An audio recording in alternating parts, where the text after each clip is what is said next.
الحمدللہ کفا وسلام علی عبادہ الذین اصطفی اما بعد. محترم ناظرین، پروگرام ارکان اسلام کی اس نشست میں آپ حضرات کا استقبال ہے. السلام علیکم ورحمۃ اللہ وبرکاتہ. آج کی نشست کا موضوع ہے حج. اعوذ باللہ من الشیطان الرجیم، بسم اللہ الرحمن الرحیم. وَلِلَّهِ عَلَى النَّاسِ حِجُّ الْبَيْتِ مَنِ اسْتَطَاعَ إِلَيْهِ سَبِيلًا وَمَنْ كَفَرَ فَإِنَّ اللَّهَ غَنِيٌّ عَنِ الْعَالَمِينَ. محترم ناظرین، حج اسلام کا ایک اہم رکن ہے. نبی صلی اللہ علیہ وسلم نے ارشاد فرمایا، صحیح بخاری کتاب الایمان کتاب نمبر 2 باب نمبر 2 حدیث نمبر 8، بنی الاسلام علی خمس شہادت اللہ الہ الا اللہ وان محمد رسول اللہ واقام الصلاۃ وایتاء الزکاۃ والحج وصوم رمضان. اسلام کی بنیاد 5 چیزوں پر ہے: توحید، نماز، زکوٰۃ، حج اور روزہ. نیکیوں کا مہینہ رمضان جیسے ہی رخصت ہوا، پھر نیکیوں کا مہینہ ہمارے سامنے آنے والا ہے، اور بہت سارے لوگ جس کو اللہ تعالیٰ نے توفیق دی ہے وہ حج کے لیے جانے والے ہیں. تو حج اسلام کا سب سے اہم رکن ہے. حج ہر عاقل، بالغ، صاحب استطاعت جس کے پاس طاقت ہے اس پر فرض ہے. اللہ نے کہا سورہ آل عمران سورہ نمبر 3 آیت نمبر 97، وَلِلَّهِ عَلَى النَّاسِ حِجُّ الْبَيْتِ مَنِ اسْتَطَاعَ إِلَيْهِ سَبِيلًا وَمَنْ كَفَرَ فَإِنَّ اللَّهَ غَنِيٌّ عَنِ الْعَالَمِينَ. اور بیت اللہ کا حج کرنا اللہ کے لیے جس کے پاس طاقت ہے وہاں جانے کی. جو انکار کرے تو اللہ تعالیٰ بے نیاز ہے جہان والوں سے. زندگی میں ایک مرتبہ فرض ہے اور اس کے علاوہ جو جتنا کرے اس کے لیے نفل ہے.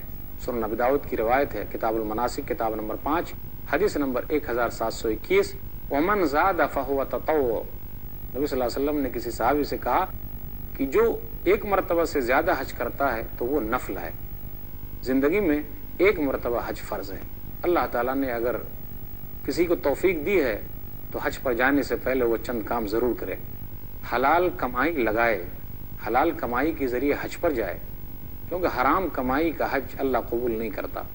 سنن ابن ماجہ حدیث نمبر 2890، کہا نبی صلی اللہ علیہ وسلم نے، اللہم حجۃ لا ریاء فیہا ولا سمعہ. اے اللہ، یہ حج تیرے لیے کر رہے ہیں جس میں کوئی ریاکاری نہیں، دکھاوا نہیں ہے.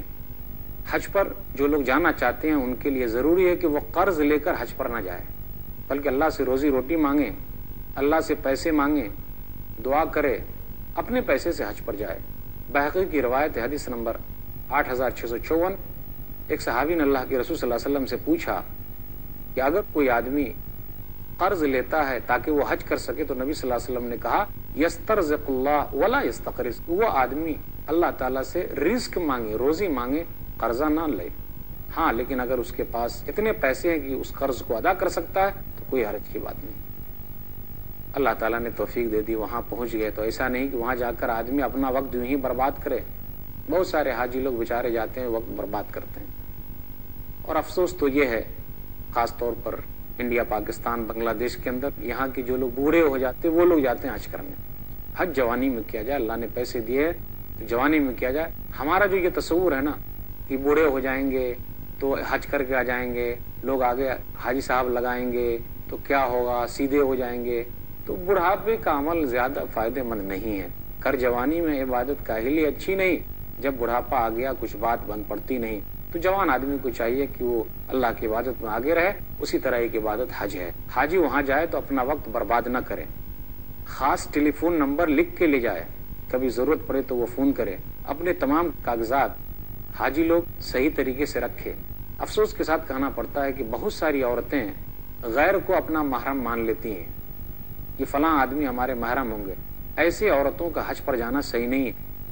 وہ عورتیں حج پر نہ جائیں، اپنے محرم کے ساتھ جائے، باپ کے ساتھ جائے، بیٹے کے ساتھ جائے،